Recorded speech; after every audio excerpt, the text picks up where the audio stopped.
Oke, sekarang kita akan mulai mendownload PostgreSQL-nya. Kita bisa mulai dengan, sebenarnya bisa saja langsung ke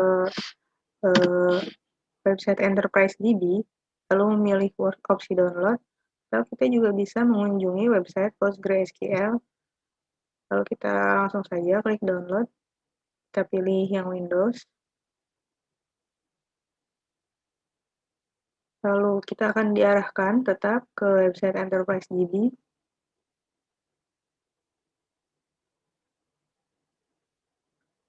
Nah, di sini saya pakai Windows, jadi saya pilih yang Windows.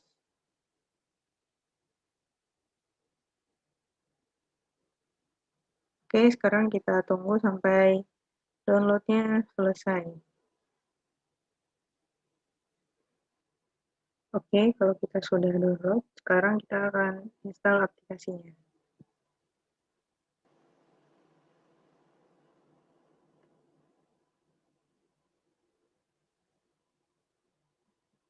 Oke, untuk menginstal kita klik next.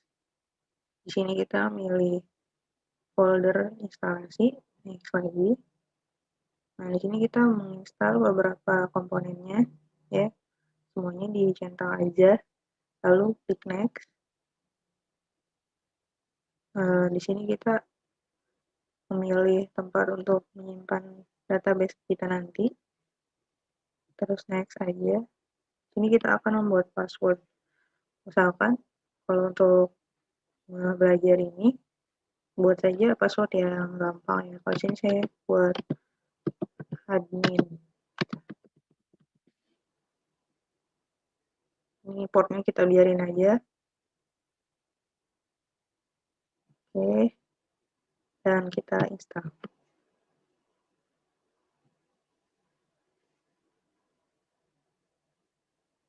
Kita bisa tunggu sampai proses instalasinya selesai.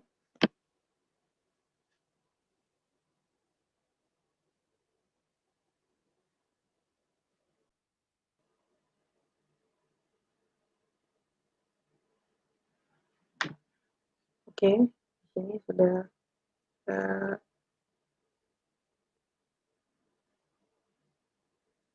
di sini dia bertanya apa kita akan menjalankan stack builder-nya atau maksudnya API-nya atau proses aplikasinya. Nah, kalau di sini kita centang, dia akan membuka aplikasinya. Oke, kalau sudah selesai, kita klik finish. Oke, selesai instalasi kita. Oke, kita berjumpa kembali di perkuliahan basis data. Hari ini kita akan mempelajari tentang PostgreSQL.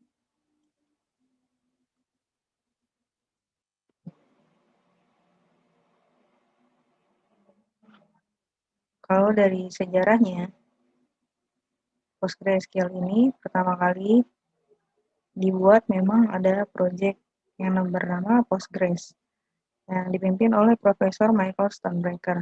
Nah, ini beliau orangnya. Gitu. Kemudian Postgres ini mengalami perkembangan sehingga pada tahun 94 berubah nama menjadi Postgres 95 itu oleh Andrew dan Jolie Chen. Kemudian pada tahun 96 baru dia berubah nama menjadi PostgreSQL sampai sekarang kembangannya.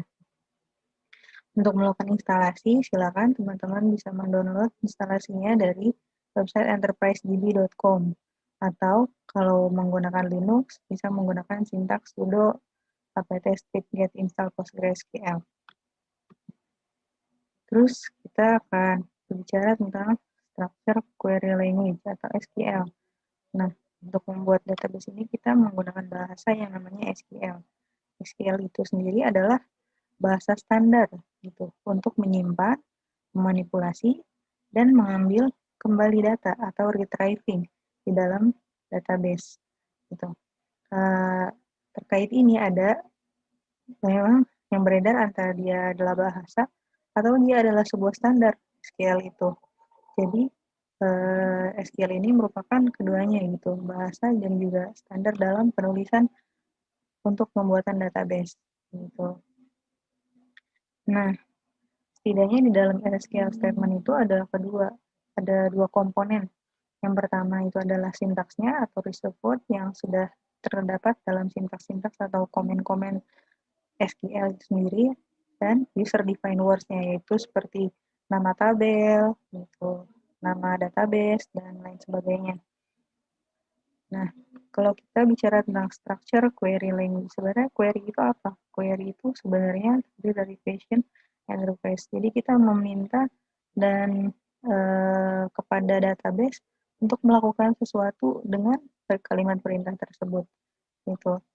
Nah, di sini PostgreSQL itu sendiri merupakan satu RDBMS ya, Database Management System relasional gitu. Jadi satu DBMS atau satu basis data itu memuat banyak database. Sementara di dalam satu database terdiri dari relasi-relasi gitu atau tabel-tabel. Nah, hari ini kita akan khusus lebih spesifiknya pada SQL kita mempelajari tentang DDL atau Data Definition Language. Data Definition Language ini merupakan kelompok sintaks-sintaks yang tujuannya mendefinisikan basis data itu atau mendefinisikan sebuah database gitu. Secara garis besar ada tiga komen ini, yaitu ada create untuk membuat objeknya, alter untuk mengubah struktur database-nya, dan ada drop untuk menghapus satu objek gitu. Jadi di sini kalau create, ini alter dan drop. Nanti di sininya ada banyak seperti apakah itu domain, skema, tabel, atau view. Nah, ini kira-kira komen yang ada di dalam SQL. Hari ini kita akan membahas tentang DDL, Data Definition Language. Secara umumnya adalah create, alter, dan drop. Gitu. Nah, rename, truncate, dan comment ini biasa digunakan untuk mengkombinasikan tiga komen di atasnya. Gitu. Ada juga DML, Data Manipulation Language, Data Control Language, dan sebenarnya sampai di sini sudah standar SQL, tapi juga ada juga yang mengelompokkan sintaks-sintaks atau komen yang ke dalam TCL, yaitu Transaction Control Language. Gitu. Tapi hari ini kita akan khusus membahas tentang DDL. Kita akan mencoba membuat DDL dari bantuan kuota, gitu ya. Kita akan mencoba menggunakan PostgreSQL untuk membuat database ini. Kalau kita lihat dari yang sudah kita pelajari kemarin, tidaknya ada 3 entitas, yaitu mahasiswa, penerimaan bantuan, dan provider. Gitu. Untuk membuat database-nya, setidaknya kita harus menuliskan seperti create, database, kemudian nama database-nya apa. Seperti itu. Kemudian, ini adalah deskripsi yang bisa kita manipulasi atau bisa kita isi sendiri, atau secara default itu akan terisi sendiri seperti itu. Dan membuat tabel, kita create tabel, kemudian nama tabelnya apa gitu. Nah, setelah nama tabel, untuk membuat tabel itu langsung diisikan kolom-kolomnya, kolom dan tipe data setidaknya gitu. Oke, kita langsung saja ke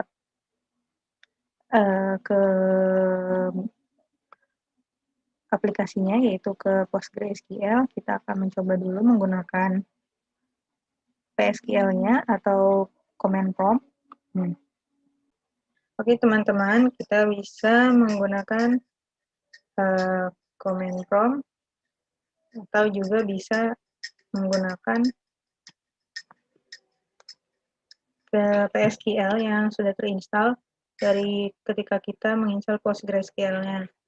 Kalau misalkan menggunakan command prompt seperti saya ini, kita harus arahkan dulu ke folder di mana file binary dari PSQL itu diinstal. Gitu ya.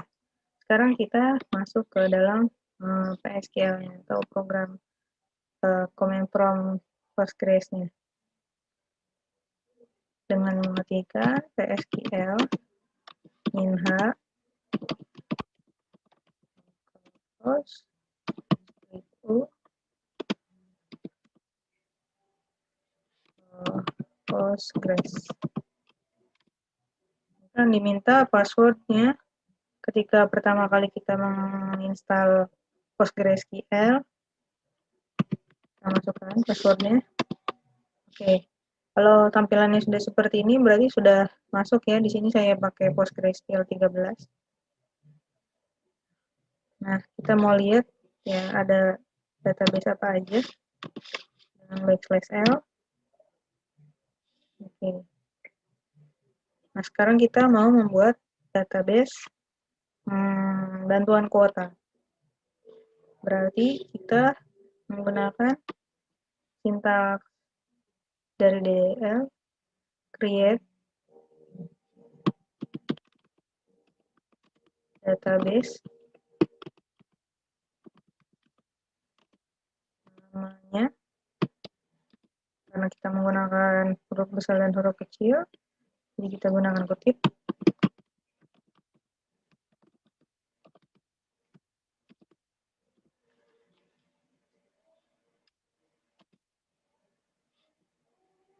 Oke, kalau pemberitahuannya seperti ini berarti komen kita berhasil ya. Kita bisa lihat apakah database yang kita buat sudah ada. Nah, di sini udah ada ya teman-teman, bantuan kuota.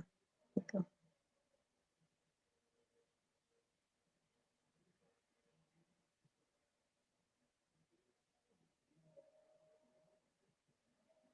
Sekarang kita masuk ke database bantuan kuota untuk membuat tabel-tabelnya ya, atau relasi-relasinya. Ini deskripsi daripada database-nya. Dan mengetikkan \c itu mengkoneksikan ke database-nya. Itu langsung aja kita ketik bantuan kuota. Kita sudah terkoneksi ya, jadi ini berubah. Yang tadinya database Postgres jadi database bantuan kuota. Nah, untuk memeriksa ya apakah sudah ada relasi, kita bisa ketik /detect didn't find any relation, berarti nggak ada tabel apapun. Sekarang kita membuat tabel yang pertama yaitu tabel mahasiswa. Create table mahasiswa. Oke. Terus kolom apa aja yang mau kita isi di sini? Yang pertama kolom name ya. Tipenya apa? Kita di sini kasih tipenya teks aja. Kemudian setelah name kita mau buat apa lagi? Nama. Nama tipenya juga teks. Kemudian setelah nama prodi ya. Prodi misalnya. Tipenya juga teks. Terus ada alamat misalnya. Tipenya teks juga. Terus karena ini bantuan kuota harus ada nomor HP. Ini tipenya saya taruh teks juga.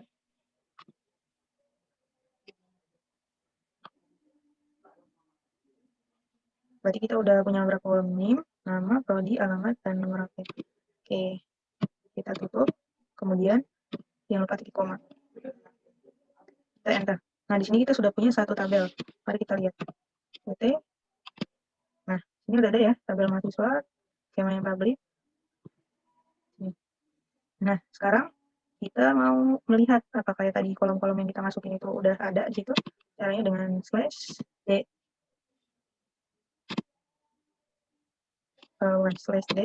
nama tabelnya. Nama tabelnya apa? Mahasiswa ya. Nah, di sini udah terlihat kolom-kolom yang tadi kita buat, ada name, nama, prodi, alamat, dan nomor HP. Kita lihat di sini ya. Jadi uppercase dan lowercase itu nggak ngaruh. Dia tetap jadi lowercase. Semua itu akan di lowercase. Oke, sekarang kita mau buat oh iya, jadi dari tabel yang ini kita belum punya primary key. Sekarang kita mau membuat primary key-nya. Karena kita tadi tidak buat di kata yang pertama, di sintaks yang pertama, maka kita bisa menggunakan alter tabel. Alter ini kan untuk mengubah tabel. Di sini kita mau merubah menjadi ya di sini kita akan merubah tabelnya untuk menambahkan tadi ya primary key dan name, karena kita belum menambahkan primary key-nya tadi pada tabel mahasiswa. Itu dengan cara alter tabelnya pada tabel apa? Mahasiswa ya. Mahasiswa Lalu yang mau kita lakukan apa? Kita ingin menambah ke add. Oke, ditambah primary. Nah, primary ini apa? Primary ini gitu. Oke, titik koma, enter. Nah, di sini udah berhasil ya. Kalau kita lihat deskripsi dari tabelnya tadi, nah ini kan sudah ada sekarang name-nya gitu. Nah, sekarang kita mau membuat tabel yang kedua. Kita buat tabel ISP dulu ya. Create table ISP. Table. Iya benar. Table ISP. Terus kolomnya ada apa aja? Pertama yaitu kode provider.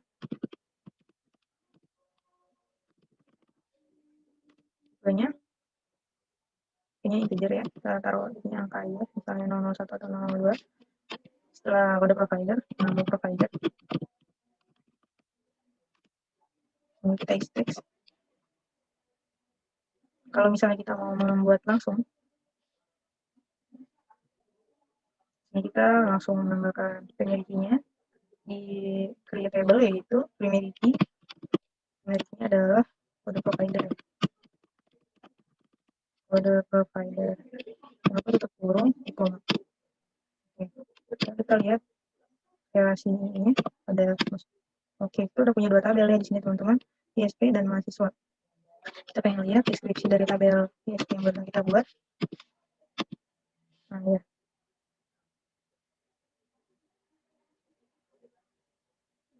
kode providernya di sini menjadi primary key. Oke, tabel selanjutnya yang kita buat yaitu tabel bantuan. Jadi di sini kita create tabel bantuan. Terus di sini kita mau buat kolom yang pertama name ya, name dari punya teks. Terus habis name kita masukkan tadi ada kode provider.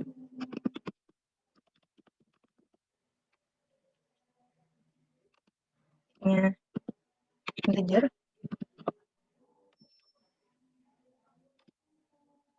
Kita masukkan juga kode bantuan.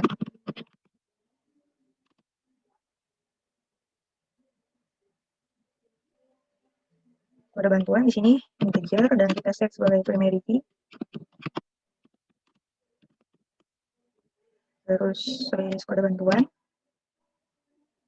Kita juga memasukkan kuota. Karena di sini pakai spasi, bisa pakai kutip. Kuotanya dalam gigabyte ya. Ini adalah integer. Kemudian setelah kuota, tanggal.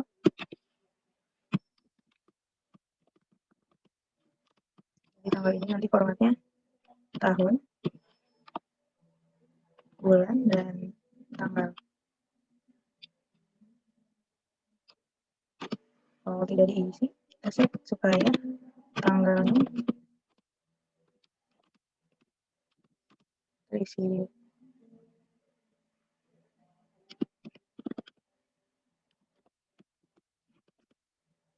Hari itu. Jika kita mau mengambil status, sudah terkirim. Belum. Oke, ini udah selesai. Kita belum menentukan foreign key-nya. Tadi kan ada kita masukkan name dan kode provider dari tabel lain ya, yaitu tabel ISP dan tabel mahasiswa. Maka kita tunjuk di sini sebagai foreign key-nya name, reference ke tabel mahasiswa.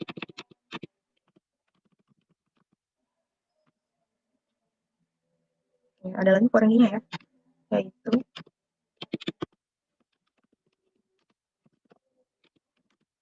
foreign key yang kedua yaitu kode provider. Yang ini ke refer ke tabel ISP.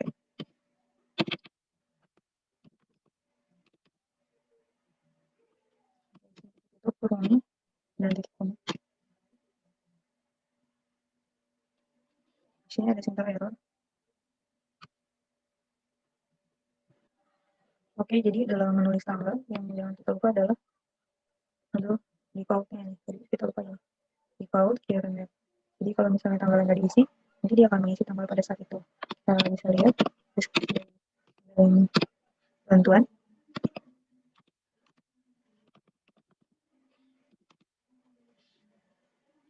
Dan ini pada provider pada bantuan kota tanggal bantuan yang jadi dimiliki, yaitu pada bantuan. Terus pada provider ini warranty dan yang juga warranty. Nah, di sini kita bisa lihat kalau sekarang kita udah punya, yaitu udah punya tiga tabel pada database bantuan kuota. Oke, kita sampai sini dulu.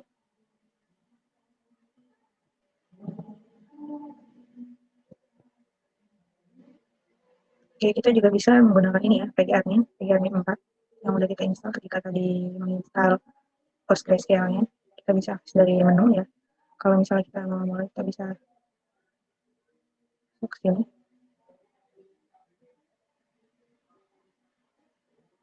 Kalau pertama masuk kita akan dimintain password. Nah, di sini ada bantuan kuota. Kita bisa melihat yang tadi kita udah buat. Di sini ada dashboardnya. Terus di sini ada properties dari tabel database bantuan kuotanya. Gitu. Di sini juga kita bisa menggunakan SQL dari database-nya, database bantuan kuota, statistiknya, kemudian dependencies dan dependency. Belum ada ya kalau misalkan di database ini. Terus kita bisa juga kalau mau query menggunakan query tool, misalnya kita mau melihat di sini yang jelas adalah database bantuan kuota yang kita mau select dari tabel bintang itu artinya semua data di dalam tabel tersebut. Ini mahasiswa. Kalau kita jalankan, nah di sini udah tampil ya tabelnya, tapi tidak muncul apa karena kita belum menginputkan data. Oke, sampai sini dulu hari ini tentang DDL-nya. Sampai jumpa di materi berikutnya.